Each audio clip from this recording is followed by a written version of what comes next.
In recent years, Venezuela has become known to the world for the struggle between those who defend democracy and those intent on ruling for life. Following Hugo Chávez's death in 2013, Nicolás Maduro became president and promised to continue this so-called socialist revolution. Since then, some would argue it's been a case of holding on to power, whatever the cost. Many accuse the government of cracking down on protesters, arrest without charge, political persecution, and forcing critical voices into exile. One of those voices belongs to former Attorney General Luisa Ortega. She once believed in the principles of the social revolution as promoted by Hugo Chávez. But as she began to investigate alleged government corruption and human rights abuses by the government, she was dismissed from her job in 2017 by the then newly established Constituent National Assembly, a body created by presidential decree and dominated by Maduro loyalists. Now, exiled in Colombia, Ortega continues to be one of the most vocal critics against Venezuela's government, describing her home country now as a failed state. Venezuela's former Attorney General Luisa Ortega talks to Al Jazeera.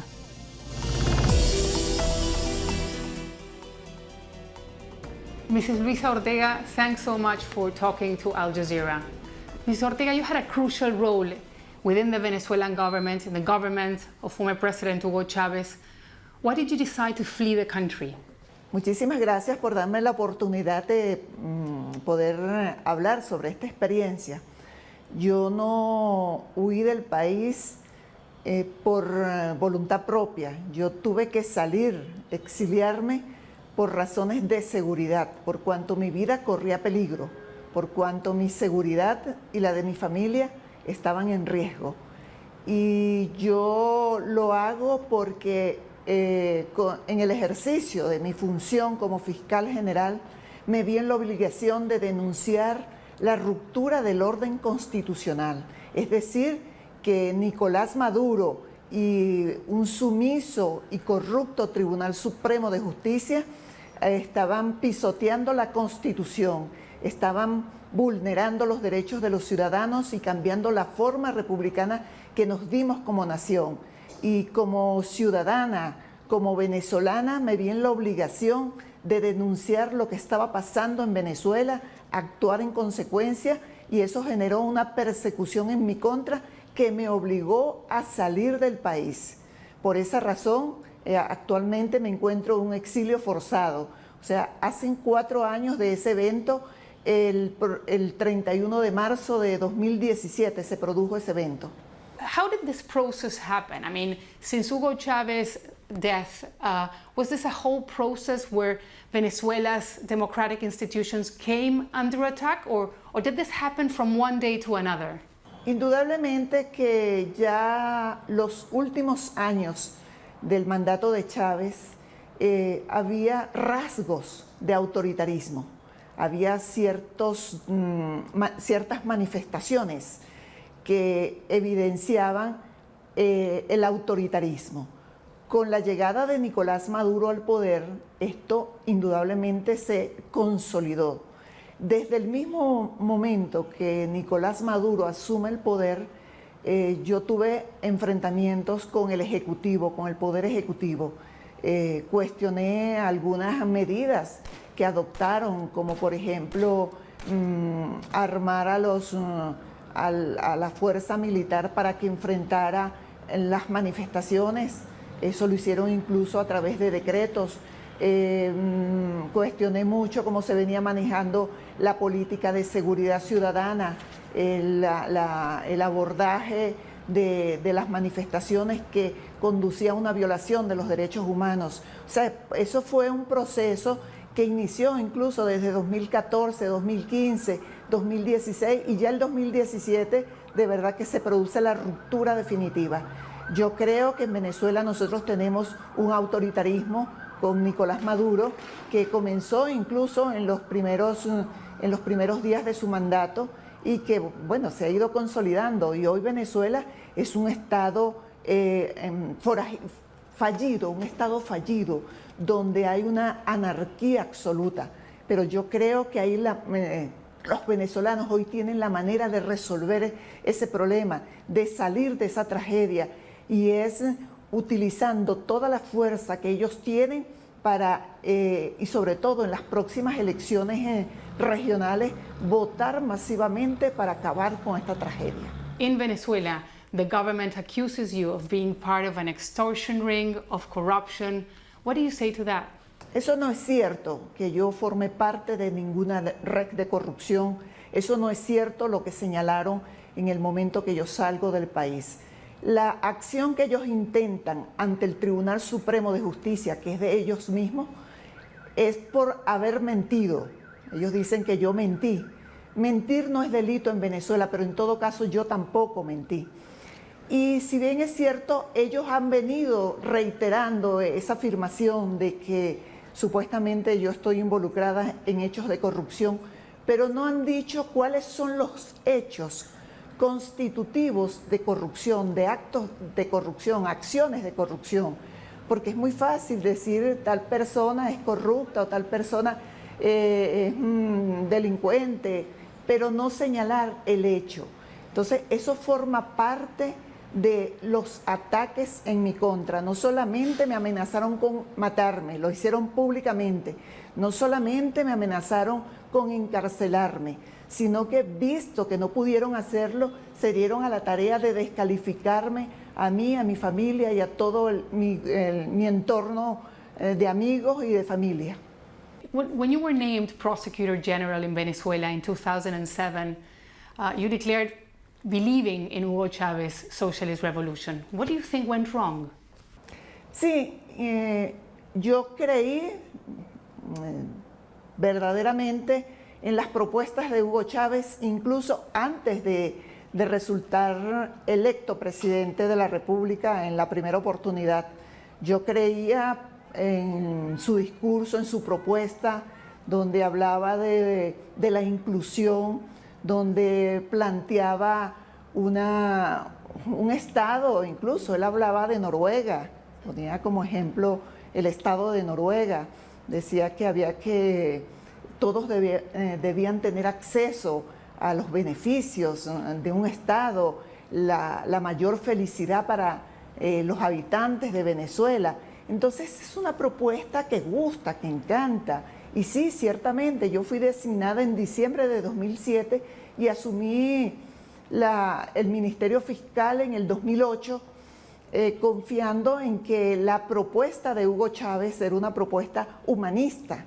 Pero eso se fue desdibujando con el tiempo, eso se desfiguró y se transformó en lo que tenemos hoy. Esto inexorablemente iba a llegar.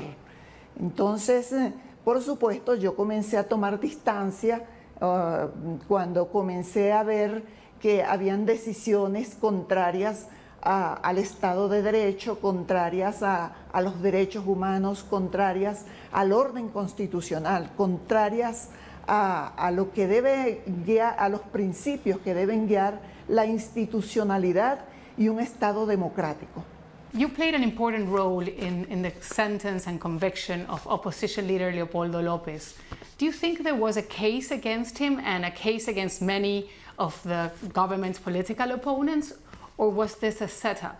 Eso es un tema que yo he hablado muchísimas veces de eso.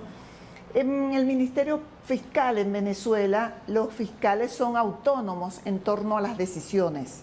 Y eso fue uno de lo que ocurrió en ese evento. En todo caso, sí, yo recibí una llamada en una oportunidad para que decidiera de tal o cual manera, cosa que yo rechacé, porque una de lo que alegué y sigo sosteniendo es que los fiscales actúan con base a lo alegado y probado en autos, es decir, que todos los fiscales actúan de acuerdo a lo que arroja la investigación. Y no solamente los fiscales actúan en un proceso, sino que también ese proceso va a un juez de control y a un juez de juicio, donde allí las partes, en este caso el acusado, los acusados, tienen derecho a tener un abogado, tienen derecho a apelar, tienen acceso a la investigación, tienen derecho a impugnar lo que considere es contrario al ordenamiento jurídico, es contrario a derecho, tienen derecho a ejercer recursos. En todo caso, en ese proceso hubo todos esos trámites y no fue una decisión mía, no es una decisión en la que yo influí o no. No, eso es un debate, es más público. Los juicios en Venezuela, bueno, en aquel momento o en la actualidad no son así, son juicios orales y públicos. O sea que todas las personas, incluso los medios de comunicación, pueden perfectamente ver qué ocurre, cuáles son los elementos probatorios en que se fundamentan. O sea que no fue una influencia ni una decisión mía lo que allí ocurrió. And today, when there's trials and accusations against political opponents, do you think the rule of law is being respected? Sí, el tema es que hoy no se respeta el debido proceso contra nadie en Venezuela, sea opositor, incluso sea afecto al régimen. Hoy no existe Estado de Derecho, no existe un respeto al ordenamiento jurídico.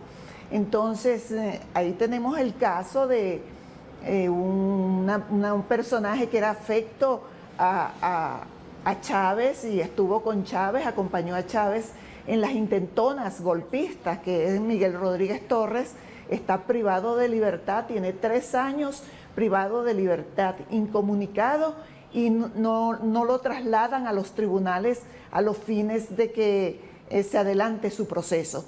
Entonces, en Venezuela no hay debido proceso para ninguno de los venezolanos, sean de la tendencia política que sea, de la religión que sea. O sea, no hay respeto a los derechos humanos, entre ellos el debido proceso. You were talking about the possibility of elections in Venezuela, of regional elections that are happening now. Do you think that there can be free and fair elections in Venezuela, or the whole system needs to be reshuffled? La Constitución nuestra dice que las elecciones deben ser universales, directas y secretas. Y aparte de la Constitución, las leyes establecen cuáles son las condiciones que deben exigirse para que se den unas elecciones. Entonces, eso yo considero que es lo que se debe exigir para la realización de un proceso electoral. ¿Que van a ser trampas? Sí, van a ser trampas, pero yo planteo es darle el justo valor al voto. Hoy en Venezuela, más del 80% rechaza a Nicolás Maduro. Hay que convertir ese rechazo en votos para sacarlo del poder. Y eso se hace es convenciendo a la gente que vaya a votar en contra de Nicolás Maduro. Ellos podrán hacer trampas acerca de 100.000 votos, 200.000 votos, pero no podrán hacer trampas cuando hay una avalancha de votos, cuando millones y millones de venezolanos voten en contra de ellos y a favor de los candidatos del cambio, a favor de los candidatos que oferten las fuerzas democráticas. One of the issues that has been brought to light, not only internationally, but also in the International Criminal Court, is the murder of thousands of young men in the neighborhoods, in the poor neighborhoods of Caracas and around the country. What do you think of this? Is there a case against President Nicolás Maduro for the murder of this man? Bueno, fíjate que eso es un hecho que yo vengo denunciando antes de salir de Venezuela. Uno de los grandes enfrentamientos que yo tuve con el gobierno de Nicolás Maduro fue precisamente por violación a los derechos humanos. Más importantes masacres que se produjeron en Venezuela, la masacre de Barlovento, donde murieron 14 venezolanos a manos de los funcionarios del ejército venezolano, otras distintas masacres que se produjeron en el país. Es más, yo acudí a la Corte Penal Internacional y denuncié la muerte de más de 8.000 venezolanos ejecutados a manos de los cuerpos de seguridad del Estado durante los años 2015, 2016 y parte de 2017. Por supuesto que el Ministerio Fiscal en manos mías era un elemento que contenía el avance de las fuerzas públicas para violar los derechos humanos. Nosotros vemos como hoy ocurren masacres como la que ocurrió recientemente en la frontera colombo-venezolana, donde más de 3.000 venezolanos tuvieron que emigrar a Colombia porque temían por su vida.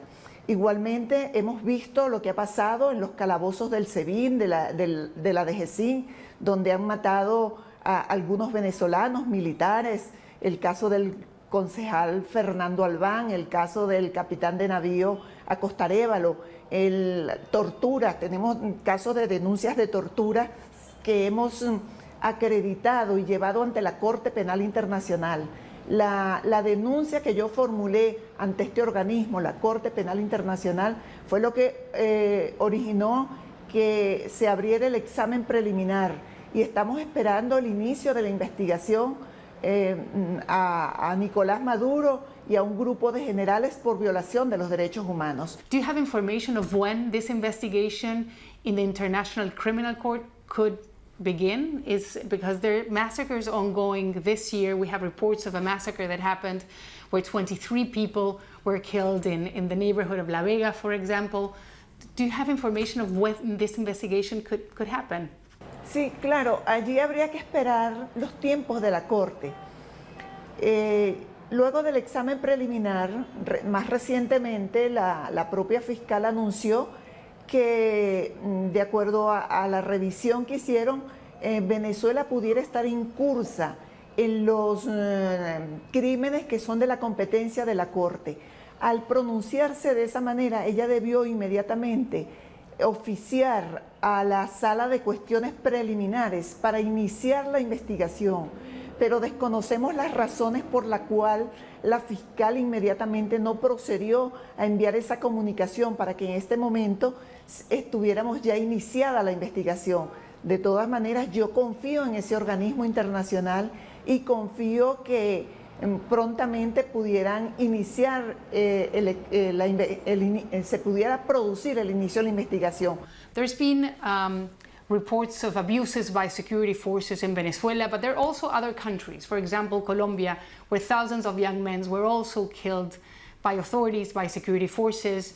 What is the difference between these cases?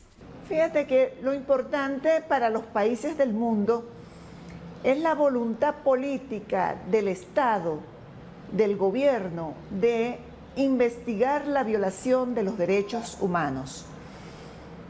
En cualquier país del mundo puede producirse, puede ocurrir una violación a los derechos humanos, pero ahí tiene que el Estado demostrar su interés, su voluntad, su deseo de que ese hecho sea investigado. Por eso es que se acude ante la Corte Penal Internacional cuando los estados no investigan. En el caso de Venezuela tenemos esa particularidad, pues Venezuela no investiga los crímenes que ocurren allí. Venezuela lo que ha hecho, sobre todo en estos últimos 4 años, 5 años, es ocultar y disfrazar todas las violaciones a los derechos humanos. Venezuela no tiene voluntad política de que se investiguen las violaciones a los derechos humanos. En Venezuela se violan, es una política de Estado que tiene, o sea, una política diseñada. Dentro de las pruebas que yo consigné ante la Corte Penal Internacional está un manual que ellos llamaron el manual de Rondón, no recuerdo ahora exactamente cómo fue el nombre que le dieron, donde decían cuál tenía que ser la actuación de los cuerpos de seguridad. Y decían algo así: perseguir a la persona, aniquilarla, matarla. Entonces, ahí se ve que la política del Estado es la violación de los derechos humanos. There's an enormous crisis in Venezuela. What do you think is the way out of it? I mean, do you see the possibility of a negotiation between the opposition and the government? Independientemente de la situación que esté viviendo en Venezuela, que no puede ser otra sino lo que está pasando, porque Nicolás Maduro, su gobierno, quiere destruir al país, quiere acabar con los venezolanos. Pero independientemente de eso, en el día de hoy, la única arma que tienen los venezolanos, la única tribuna para expresarse es a través del voto, no hay otra, porque ya esas fantasías de una invasión extranjera, de un alzamiento militar, de una rebelión civil, esa fantasía, lo que permitieron fue que se perdiera mucho tiempo y no se avanzara en las vías democráticas, porque en Venezuela no hay una democracia. Los demócratas no tenemos que luchar sino con las vías democráticas. O sea, no podemos luchar con otras vías distintas a las que nos otorga la Constitución. Entonces yo creo que independientemente de la situación que esté viviendo el país, hay que promover el escenario que nos brinde en este momento, jugar con las reglas que nos ofrece el régimen, que son unas elecciones regionales para poder ganar espacios. Y no podemos pretender que ellos nos brinden unas condiciones excepcionales para que nosotros le ganemos. Eso no es posible. Nosotros tenemos que luchar con las herramientas que tenemos, ir a unas elecciones en condiciones de adversidad. Tenemos experiencias en el mundo, como el caso de aquí mismo en el continente, de Chile, el caso de Brasil, el caso de Polonia en Europa, donde en condiciones de adversidad tuvieron procesos de transición que las fuerzas del cambio salieron victoriosas.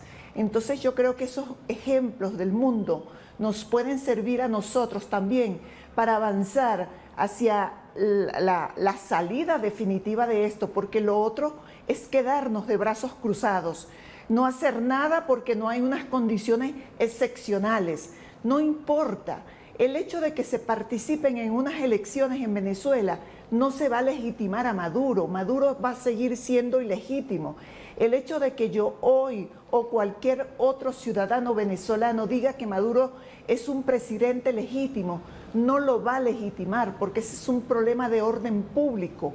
Entonces, el hecho de que se participen en las elecciones regionales que se van a producir este año no significa que vamos a legitimar a Maduro, sino que vamos a utilizar ese espacio para ganar una batalla, como un escenario de batalla para triunfar, porque más del 80% de los venezolanos repudian a Maduro. Así lo han confirmado las distintas encuestas que han realizado en los últimos días. Entonces, las fuerzas del cambio, las fuerzas democráticas, lo que tienen que hacer es convertir ese rechazo en votos y ganarle una primera batalla a Nicolás Maduro. So it's a mistake what the opposition does, which is to boycott the elections.